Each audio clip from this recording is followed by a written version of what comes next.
Olá, pessoal!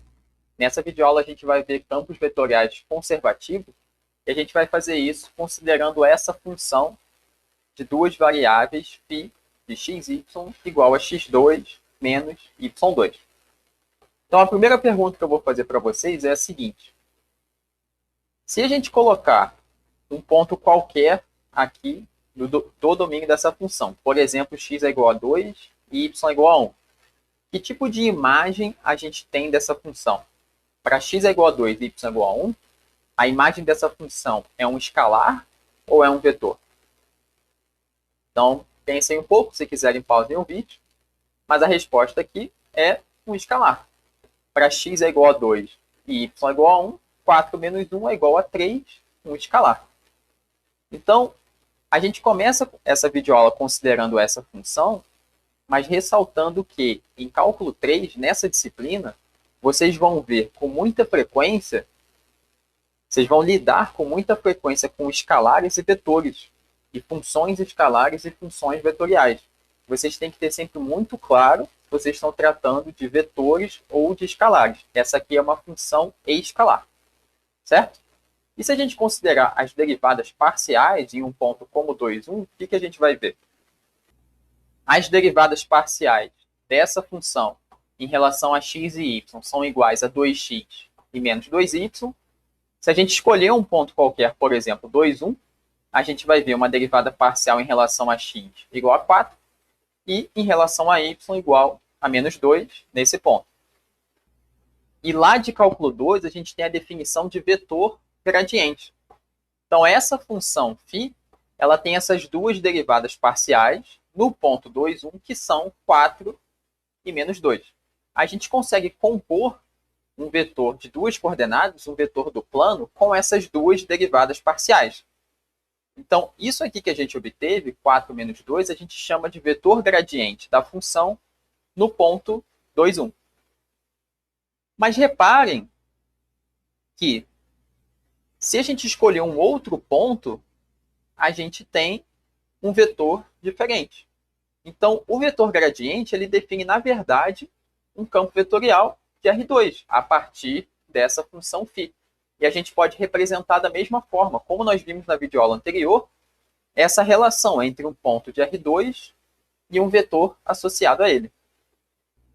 Então, aqui a gente tem no nosso esboço o ponto 2, 1 do domínio, marcado aqui em amarelo, e aqui em laranja, o vetor associado a esse ponto pelo gradiente. O gradiente desse ponto é 4 menos 2, então 4 unidades para a direita e 2 unidades para baixo. Então, o vetor gradiente ele assume uma forma como essa. E aqui a gente tem uma representação do campo vetorial como um todo, certo? Para vários pontos de R2, a gente tem o vetor gradiente associado àquele ponto. Lembrando que, algumas vezes, quando a gente faz um plot como esse, a gente usa uma certa escala para os vetores. Nem sempre eles estão representados com o tamanho que seria coerente, né, com as coordenadas obtidas, certo? Às vezes a gente reduz um pouco, a gente aumenta um pouquinho os vetores ou diminui um pouquinho para facilitar a visualização, porque se todos os vetores forem muito grandes no plot, a gente tem mais dificuldade para visualizar. Mas a gente consegue ter uma visão bem razoável do que é o campo vetorial no caso do campo gradiente definido por essa função φ. Aqui a gente também tem algumas curvas de nível da função, e aqui a gente tem algumas propriedades lá de cálculo 2, que a gente não vai discutir em detalhes, certo? Mas a gente tem aqui o campo vetorial definido pelo vetor gradiente dessa função. E aqui a gente tem a expressão do campo vetorial nos moldes daquilo que a gente colocou na videoaula anterior.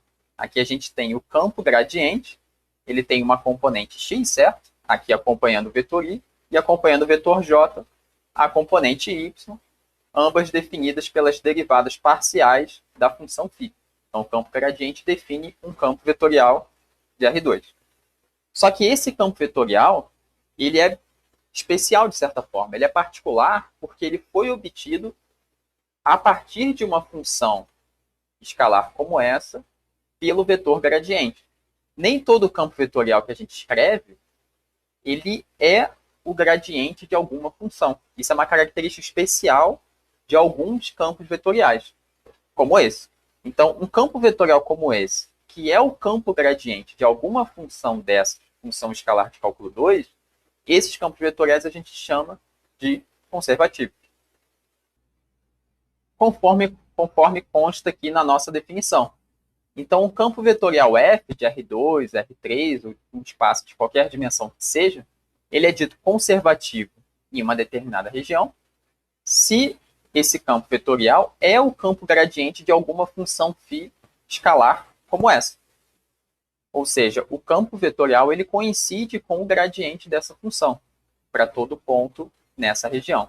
E essa funçãozinha aqui, a função que deu origem ao campo vetorial através do gradiente, a gente chama de função potencial. Então, o que a gente quer dizer com isso? Independente desse raciocínio aqui, que a gente já seguiu, você pode se deparar com um campo vetorial como esse, aqui em amarelo. E num primeiro momento não está claro se esse campo vetorial ele se escreve como gradiente de uma função ou não. E existem campos vetoriais que não se escrevem como o gradiente de uma função. Existem campos vetoriais que não são conservativos. Mas a gente vai ter um teste, a gente vai ver na nossa disciplina um teste, uma verificação, um cálculo que a gente pode fazer, que vai nos permitir afirmar se um campo vetorial como esse é conservativo ou não. Esse campo vetorial a gente já sabe que é conservativo, né? A gente acabou de calcular, a gente sabe que ele é o gradiente dessa função. Mas, de modo geral, a gente vai ter um teste, a gente ainda vai ver um teste que vai nos permitir fazer essa verificação. E isso vai ser bastante importante para a gente, porque algumas coisas que a gente vai calcular vão funcionar, vão ter uma maneira de um método de cálculo diferente se os campos vetoriais forem conservativos. Mas essa é uma discussão para um segundo momento, de integrais de linha. Por enquanto, é necessário vocês fazerem a leitura das notas de aula para entender essa definição e fazerem mais alguns exemplos ali com esse conceito de campos vetoriais conservativos nas notas de aula.